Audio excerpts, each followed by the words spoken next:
The jack-o'-lantern. The chocolate ice. Hey, it's Cat Lover. Wow, this is gonna be quite the video. I'm really spoiling my non-existent viewers this week, huh? I figured it's about time I do a Splatoon video on my channel for Halloween, judging by how normal I am about it. Joking, it only took a single weekend for it to consume my life. Still, I'm glad I got a video out in time for my favorite holiday and one of my major obsessions right now. Splatoon is a third-person shooter released on the Wii U back in 2015. It would have been so great if I could have played the game back then, but I had to settle for going backwards since I started with the third installment. I played the story modes in this order: Splatoon 3, Splatoon 2, Side Order, Octo Expansion, and Splatoon 1. Terrible, I know. The story modes include you playing as agents and doing things to save the world, and let's just say there are many things you can do to protect marine life.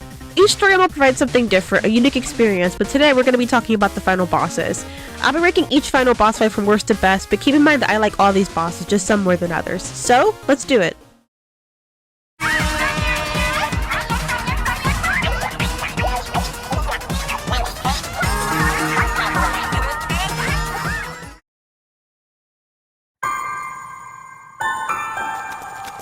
Side Order, in my opinion, was one of the weaker story modes in Splatoon, and so was the final boss fight. Which is saying something because I actually really enjoyed it. You're fighting against the Order, or the Overlorder, who's hell-bent on taking free will away from Inkopolis. If you've played or seen anything from Side Order, you'll know that this boss fight isn't too unique from the rest of the game. The objective is to destroy all these portals in order to break the shield on the Order and be able to damage him, and I like this concept enough. It's fun and can be challenging, what with the many enemies you'll be dodging and the attacks Order throws at you on occasion. I wouldn't say there's too much to watch out for, but trust me, I got a little too comfortable during this boss fight. For context, Side Order has lives, and once all are lost, you restart the entire spire, all 30 floors of them. I was distracted, thought I heard what sounded like a reef slider, turned out it was a reef slider, and I died. On my last life. Fortunately, I was able to restart the floor, but this boss fight really does strike fear into your heart. I found it pretty cool that Order can replicate attacks you'd see in a regular game mode, but that was kinda it in terms of a boss fight. Without that, it made the entire fight seem like a rinse and repeat process without anything going on that you haven't already seen before, but I was more hyped about the cutscenes anyway. It made me incredibly happy to see characters show they cared about each other, and seeing them having fun while saving the world. It's honestly adorable, and to be honest, I need it after climbing the spire. May not be my favorite or the best, but the boss fight is fun, the vibes are right, and the music is amazing per usual. So, let's move on.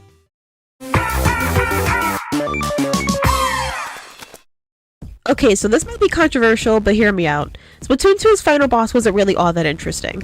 Like in Side Order, this boss is a rehash, at least for its first few phases. You're basically fighting Splatoon 1's final boss again, and I know it's Octavio's thing, but I kinda don't like repetition in boss fights.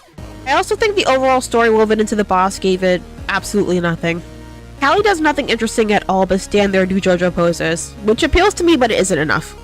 I do like that Marie shoots her glasses off using her preferred weapon, and the two, again, perform a song when you actually get to the interesting part of the boss fight. Here's when I actually had to sit up and take the game a little more seriously.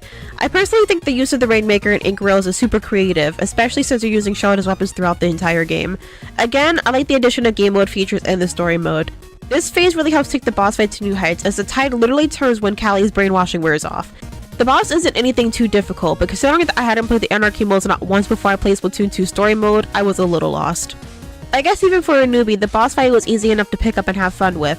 With that being said, let's keep it going.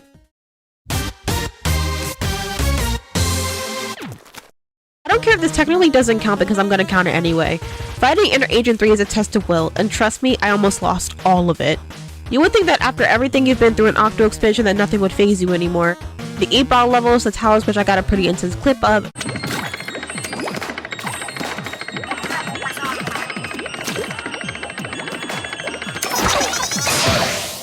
and so much more that could really test your patience. But fighting Agent 3 was honestly like paying to have your ass beat and your spirit broken.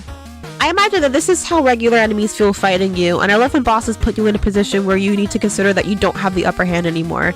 This boss fight throws everything it has at you and more, like throwing multiple auto bombs, multiple splashdowns. It's intense, and honestly leagues better than any of the fights against the enemy Octolings. The moment she comes flying down at you like that, you know it's over. You'll be on the cusp of death a lot of the time, and honestly, it helps separate it from other bosses. I don't remember the last time I was afraid of being low on HP, so it's a welcome change to be scrambling for a patch of ink. Surprisingly, there's not too much going on here, but it still feels like a stress fest since almost every single attack can and probably will kill you.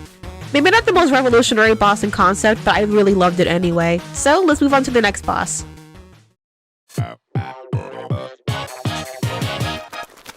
The original DJ Octavio boss fight, and the better one in my opinion. Seeing as this is the first time we see Octavio here, his reveal was really impactful. The camera angles and the views here are so dramatic that you can tell this is a final boss fight. And honestly, the boss fight is pretty mild in terms of difficulty. You won't die much or at all, but some attacks happen so suddenly that you need to be on your A game. The boss fight is just so full of style and a certain vibe I haven't felt in another Splatoon game, probably because it's the first story mode.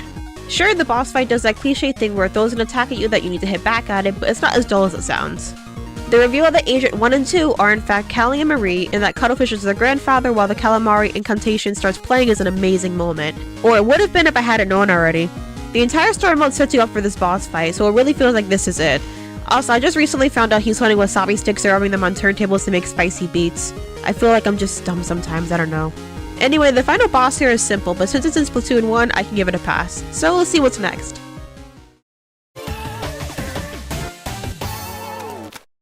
Splatoon 3's final boss fight against Mr. Grizz is such a trip. All Splatoon's final bosses are unpredictable or unexpected, but can you imagine going to space to fight a giant bear and trying to commit another extinction? And small fight turns into a giant? In a way, it's as challenging as it is zany. A rotating spacecraft, Mr. Grizz's slash attacks, and making sure to clear the fuzz out of the way with small fry. Again, I like that the game takes something from its story mode that was originally just used as a means to clear paths between levels, and puts it in its final boss. It really helps create a bridge between the boss and everything is achieved up until that point. Fish eggs even make themselves useful against Mr. Grizz, which you know, I love foreshadowing. Even when you're blown away, Octavio of all people is there to help you, and the boss fight does a complete 180 here.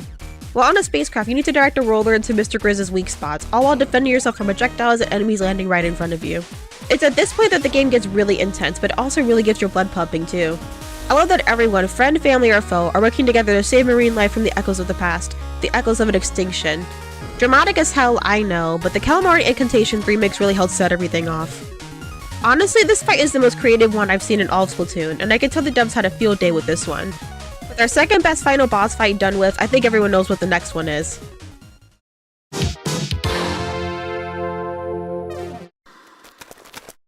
Well, this isn't a very hot take, is it?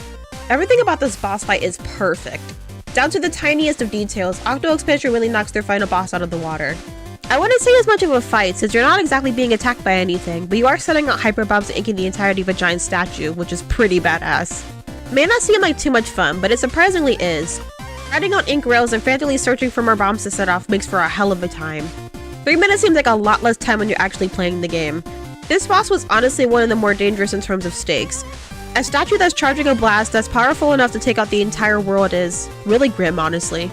Not as dark as the bad ending for Splatoon 3, but still dark nonetheless.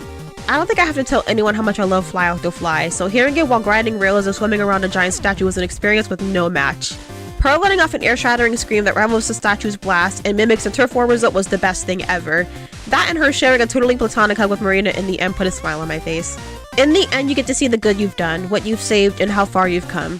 This, by far, is the best boss in all of Splatoon, and I don't think anything will ever come close. Whoa, what a glaze fest, right? Splatoon is a series loved by me and fans alike, and it's honestly interesting to see how bosses have changed over time.